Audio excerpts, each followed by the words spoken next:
And Jamil Jaffer joins us. He's the former counsel to the Assistant Attorney General for National Security and former Associate Counsel to President George W. Bush. Obviously, when Trump says election interference like this has never happened before, that's not true. Yeah. But, I mean, he's going to bloviate online. He can't do that in a courtroom. He can't do that with this judge, or else there could be consequences. There's no doubt there could be consequences, but he's going to use this trial as an opportunity to say, look, this isn't about Stormy Daniels. This isn't about Karen McDougal. This is about Donald Trump and about an effort to keep me out of the White House. This is going to be political hate for him across the board. It's going to motivate his MAGA base. It's going to lay out the claim that this is all about Alvin Bragg and politics, not about real problems. These business records, why are we talking about business records? He's going to say, why are we talking about things that should be misdemeanors? These aren't really felonies. This is all a bootstrap case. That's going to be his argument. It's going to be all about politics, not about the law, and not about the hush money payments. Yeah, I mean, Stephen, to bounce off of Jamil's point there, I mean, he is going to push the boundaries. I mean, that's what Donald Trump does, I have to think. And it does raise this prospect, well, what does the judge do with this? What does he do about this? I mean, Trump, a lot of people thought, oh, the mugshot, that's going to be the end of it. We hear this 100 million times. This is going to be the end of it. I wonder if he wants to push the envelope just a little further. The judge has to keep order in his own courtroom, and this is true with any client, any defendant. But the fact that this is Donald Trump, a former president, possibly the most famous man in the world, makes the stakes for this a whole lot higher. Obviously, he could fine the former president if he doesn't toe the line. In the civil case, again, the judge was very keen to stop Trump turning the courtroom into another stage of the campaign trail.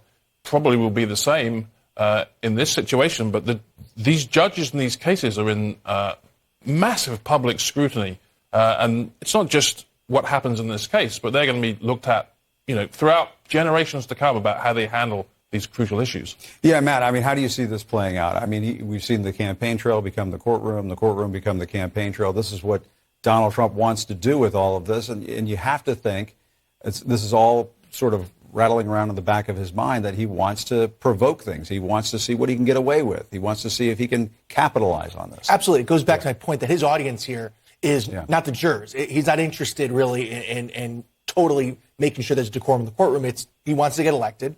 And I think number two, one thing also to keep in mind is, too, he has a fundraising gap to make up with Joe Biden and the Democrats. So a lot of what he's been doing the last month, whether it's involving the court cases or not, are ways that he can raise money from his base. So as we kind of progress through here, things he does, things he says, it's important to keep that in mind. He has a fundamentally different incentive structure than the judge and the other court officers, and almost any other defendant in history. Yeah, Kate, I mean, if you're the Biden folks, do you want to see Donald Trump behave himself? Or do you want him to turn this into even more of a circus and potentially pay the consequences for it? Oh, I think you want it to be a circus. I mean, anytime the narrative is focused on Donald Trump, that's inherently a good thing for the Biden campaign. We saw it over the course of the last week in the wake of the abortion decision in Arizona.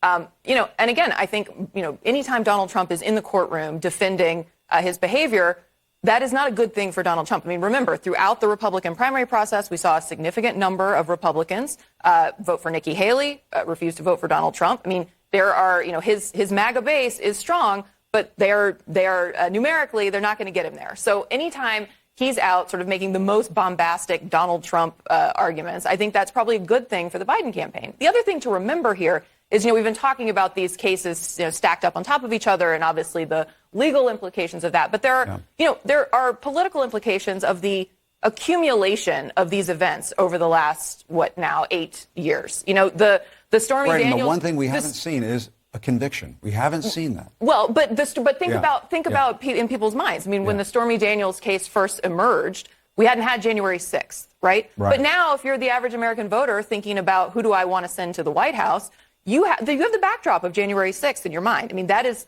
part of the picture of Donald Trump's behavior and potential criminality in your mind. So I think, the Biden campaign will probably continue to focus on their core message about what Joe Biden's second term will look like, abortion, this broader issue of democracy. They're not going to be focused, I would expect, on the ins and outs of what's going on in the courtroom.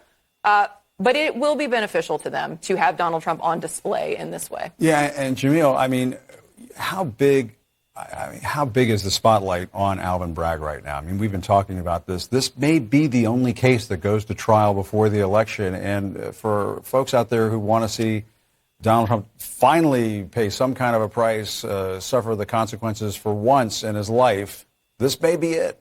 I think that's right. And I think the spotlight's going to be right on Alvin Bragg. I think it's going to be centrally focused on him. And the problem is, and the benefit for Donald Trump is, the spotlight on Alvin Bragg says, this is all about the politics. He ran on prosecuting me. Now he's in office. He's doing it. He's bootstrapping this case. He's calling these felonies. He doesn't explain what the underlying legal issue is that he's prosecuting me for. Right? These are just records violations. I think the challenge with Kate's point is that look, this is going to be a turnout election, right?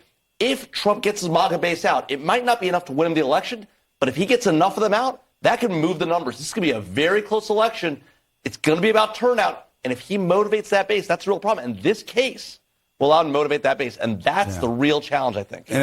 Well, except that we know that Trump has a ceiling. I mean, he's run for in federal office twice. He essentially got 46% of the vote both times. Once it was enough to make him president. Once it wasn't.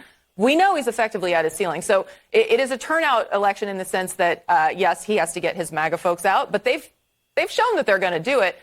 Biden is the one who has the room to grow. Biden's the one who has the room to peel off some of these independents and turn them out. Yeah, Matt, I was going to say, we constantly talk about the couch being a problem for Democrats. Could the couch be a problem for Republicans? Well, I think first of all, as of last, people staying home because they're like, I'm sick of this. I think the key is going to be the people who hate both candidates. And what do they do? Do they stay home? Do they hold their nose and vote for one or the other? I mean, look, as we saw last week, the Wall Street Journal came out with a series of swing state polls. Trump's leading in 6 of 7 of them as we go into today.